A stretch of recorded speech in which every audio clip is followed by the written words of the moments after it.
Sure, I can.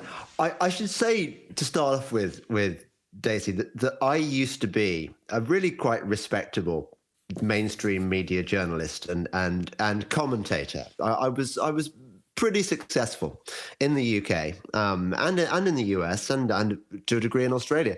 I wrote pieces for the Spectator, for the Telegraph, for the Mail, for the a lot of most of the mainstream press, and I had profile.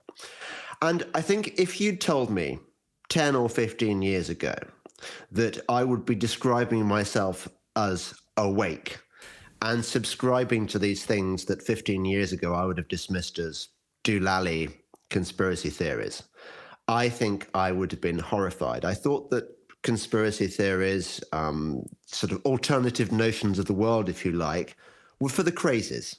And they were sad people who spent their time on the internet, trawling through obscure parts of the internet, looking for evidence of conspiracies where I would have been sure 10 years ago did not exist.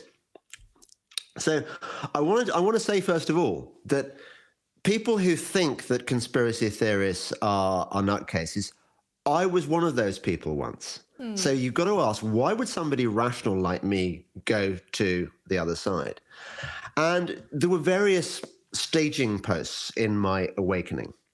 One of them was when, about 15 years ago, I started writing a book about the environmental movement, about environmentalism. I was puzzled by, if global warming is happening, why aren't we doing something about it? And if it's not happening, why are we making such a huge fuss about it? So I started looking into it, and I realized everything you get told about the environment. Polar bear populations declining, Pacific islands about to vanish beneath the waves, glaciers melting, ice caps melting, etc., was either exaggerated or, of course, the barrier reef, another one. Yes, the dying exactly. barrier reef. all these eco scare stories I discovered were a lie or an extreme exaggeration. So then I started asking the question: why would these people lie to us? Why would the scientists lie to us? Why would politicians? I mean, they'd never lie. Why would they lie to us? Why would environmental campaigners lie to us?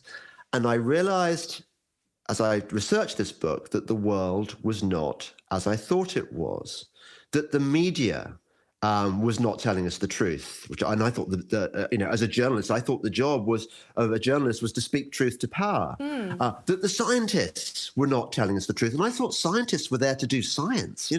Like to be rigorous and honest, because why else would you be a scientist? And so on and so forth. And this was the beginning of my journey of understanding that the world is much, much more corrupt and, frankly, evil than we are taught when we're growing up.